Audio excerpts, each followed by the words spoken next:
Hey guys, what's up? It's Debbie. I am back with more True Crimes of Criminal Minds. Today, we're going to be talking about Criminal Minds Season 1, Episode 14, Riding the Lightning. And the true crime case that we're covering is Fred and Rosemary West. West's case is very long and very complicated, and I foresee that this is going to be in two parts.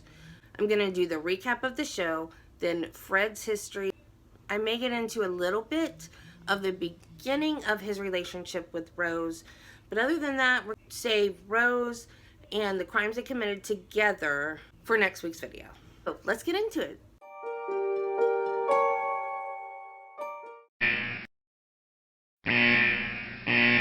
The show is about a couple who is on death row in the state of Florida, and they are going to the electric chair.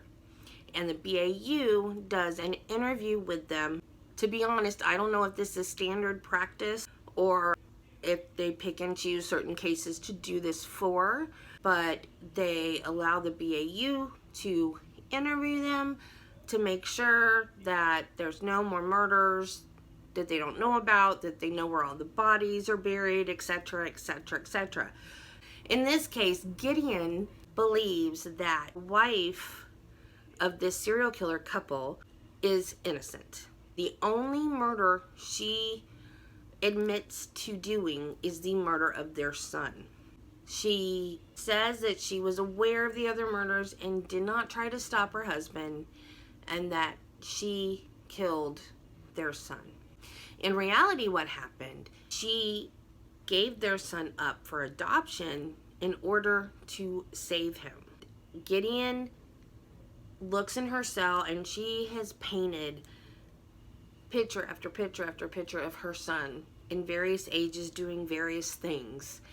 And Gideon finds a newspaper clipping in her cell that says the name that he's going by now, the town in Florida that he lives in, that he's a cello prodigy. I believe it's a cello. And Gideon realizes that this woman has done nothing wrong but be married to this serial killer. He sends Morgan and Elle to go speak with this child, who is now a teenager, to determine if he is her son or not. It's the only way I can save him. Please do not bother him. Let this go. And right as Morgan and Elle are about to confront the adoptive father of the boy and tell him what's going on, Gideon calls Morgan and says it's not him. Let it go. Which he does. And they both go to the electric chair. So that's it for the episode, Riding the Lightning. Now we're going to talk about Fred and Rosemary West. Fred and Rosemary West, a couple that lived in England. They killed 12 women, 2 of which were his own daughter. Let's get started with Fred, and I will introduce you to Rose. And then next week, we will finish the case. My sources for this, there's a YouTube channel that belongs to Molly Westbrook. She is British, and I found her through this case, but all of her videos are excellent, so check her out, Molly Westbrook. I used the Criminal Minds wiki, Wikipedia, the Daily Mail UK.com, and my new true crime book, The World's Most Evil Serial Killers. So let me tell you about Fred. I'm going to preface this by, I'm obviously not British, and I don't know British geography, therefore I don't know these places. If I mispronounce them, I apologize in advance, and I am so sorry. I'm going to do my best. Fred was born on the 29th of September, 1941 in the town of March Markle. His parents had a total of 8 children, 2 of which died. He was the second born, so the firstborn died, so he was the oldest child. He was the favorite of his mother. He was abused, all of the children were, by both parents. Their father worked on a farm. They lived in a very small house. 3 boys were in one room together, and the 3 girls were in one room together. And their father worked on a farm, and he practiced bestiality on the animals on the farm. And he also taught Fred to do the same thing. His father abused his sisters. His father essayed his sisters, and his mother essayed him and her other sons. So this was a whole big orgy of a family. This was his dad, Walter West's second marriage, and his first wife died of a bee sting, but most people seem to believe that that was suspicious and that he actually killed her. He was an abusive sexual predator, and he forced himself on women and children every chance he got and taught his sons to do the same. Fred grew up thinking that the relationships that he had with his mother and father were normal and that everybody's family practiced the same practices that they did. He was his mother's favorite, so he did get less beatings than the other kids. He was bullied by the kids at school because if he got in trouble at school and then he went home and he told his mother, the next day his mother would go to school and yell at the teacher in front of all the other kids. So he was made fun of. He was embarrassed by his mother and made fun of it by the other kids that he went to school with. He left school at the age of 15, and he only had a 7-year-old level of reading and writing. When he left school, he went to work on the farm with his dad. He didn't care about his appearance. He didn't bathe. He was dirty, bad breath, just dirty clothes, just didn't care about his appearance at all. Ironically, though, women found him attractive, and he took advantage of that, forced himself on women every chance that he got. In 1958, he saved up for and bought a motorcycle. Shortly after that, he got in a very bad accident. He was driving it and actually aimed it toward his sister. His sister did not get hurt, but he crashed the motorcycle. He broke his leg, his nose, and had to have a steel plate put in his head. He was in a coma for a whole week after this incident. 2 years later, he suffered another head injury. He was standing on a fire escape, and he put his hands up a girl's skirt, and she pushed him off of her. He fell off the fire escape and landed on his head. He was unconscious for a whole day when that happened. Everybody said after the head injuries that he became a mean, nasty, disrespectful person with bouts of anger. I read horrible things about this man before the head injuries. I cannot imagine how much worse he must have gotten for family and friends to actually look at him and say, he's worse since he fell on his head. I mean, seriously, I would be less surprised if he became a nicer person after he fell on his head, because this was not a good dude, even before the head injuries. So after the head injuries, he started committing petty theft with his friends, and his first arrest was for a petty theft. When he was 21 years old, he raped his 13-year-old sister, Kitty. Kitty got pregnant.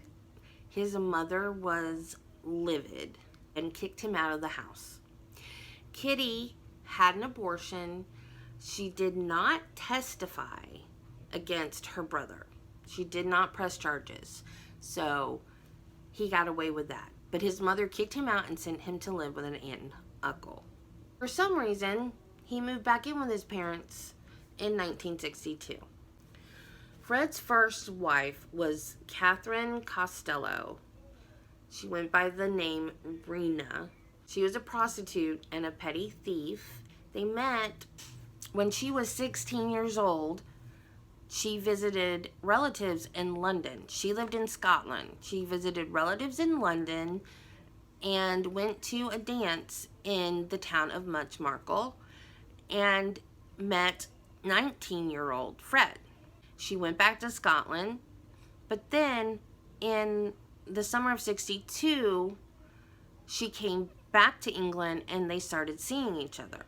She was impregnated by one of her clients who was a Pakistani man, and Fred married her and they made the decision to raise the child together.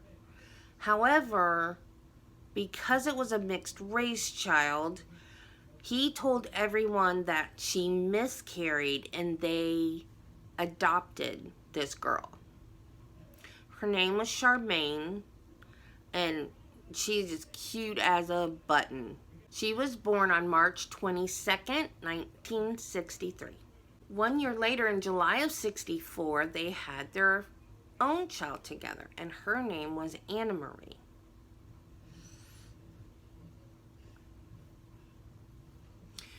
Fred disliked Charmaine, who was his legal daughter but not his biological daughter, and showed favoritism to his biological daughter, Anna Marie.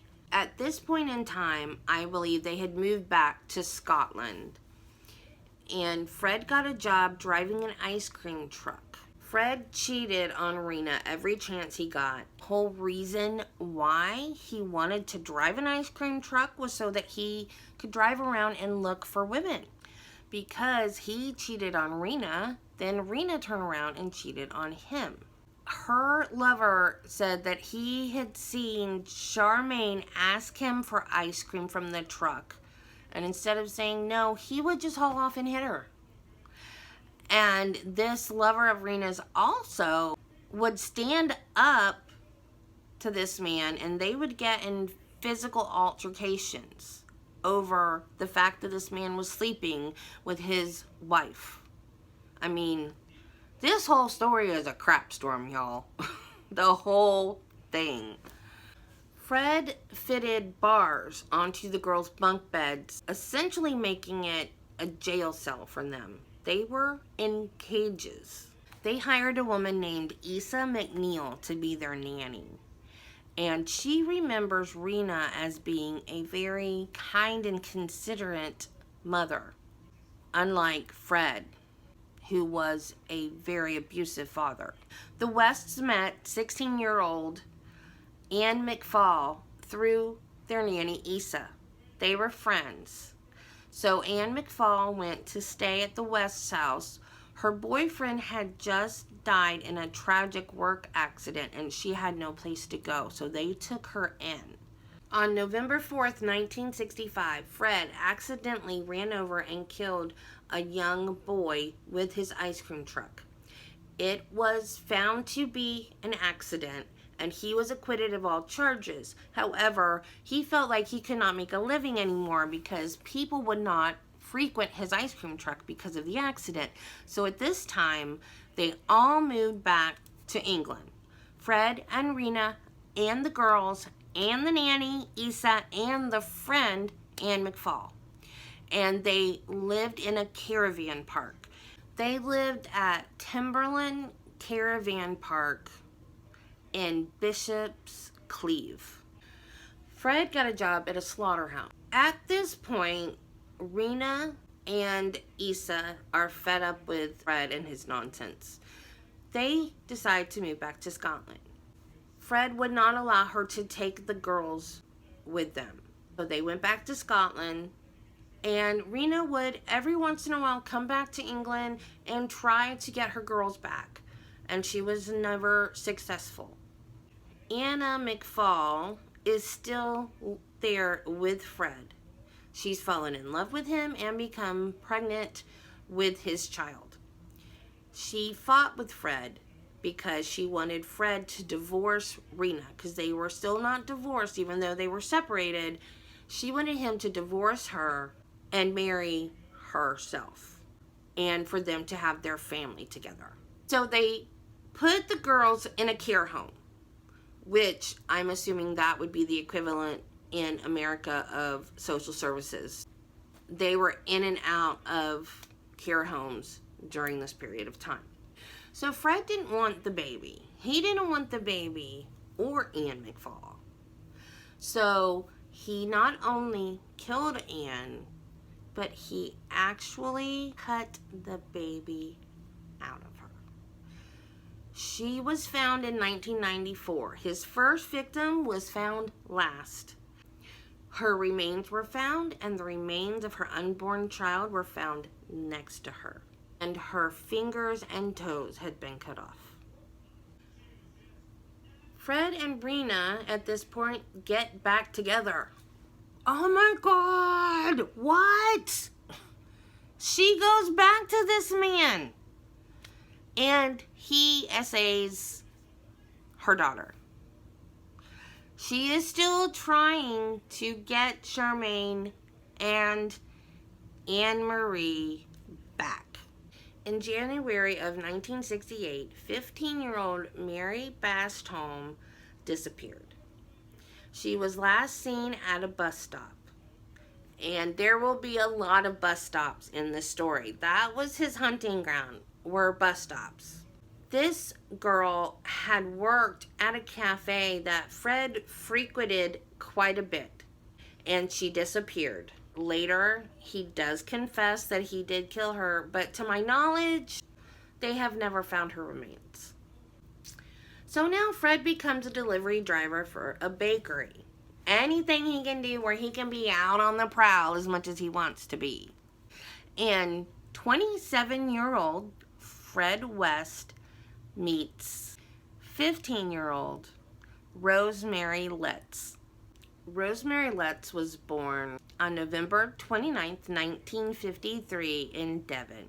Her mom's name was Daisy and her dad's name was Bill, and they had 7 children, 4 girls and 3 boys. Both parents had mental problems. Her father, Bill, was a schizophrenic, and her mother was severely depressed. And her mother was hospitalized when she was pregnant with Rose and was given electroshock therapy more than once, the last treatment being just days before Rose was born. As a result, Rose had developmental delays. She was slow. And she would sit in her crib and just rock and rock and rock and rock until somebody did something to divert her from the rocking. And she got the nickname Dozy Rosie. I guess dozy means slow in British slang. Dozy Rosie.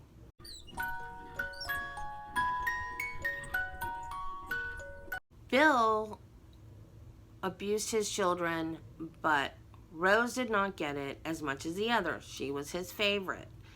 So we've kind of got a mirror image here of the two families. They're both the favorite children. Both are abused. Both lost their virginity to their parents. And they gravitated towards one another.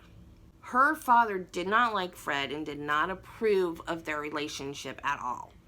Around the age of 12 or 13, Rose became overly interested in sex and would walk around the house naked. She essayed her younger brothers.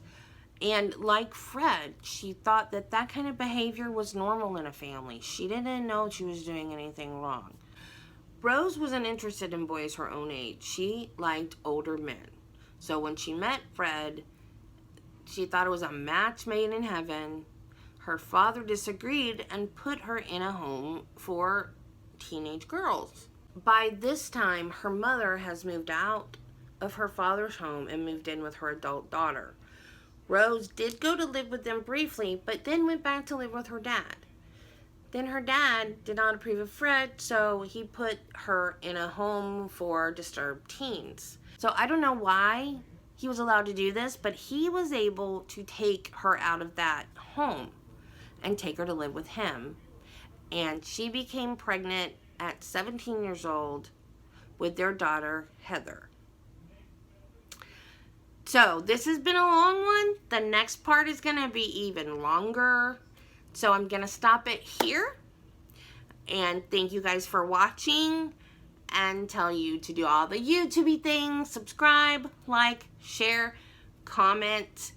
And before I tell you the rest of the story, I want to ask you guys, what do you think? Do you think Rosemary would have become a killer if she had never met Fred? So I will be back next week for my opinion on that question and the rest of the story. Have a great week. Be kind to each other. Love your family. And I will see you next time. Bye.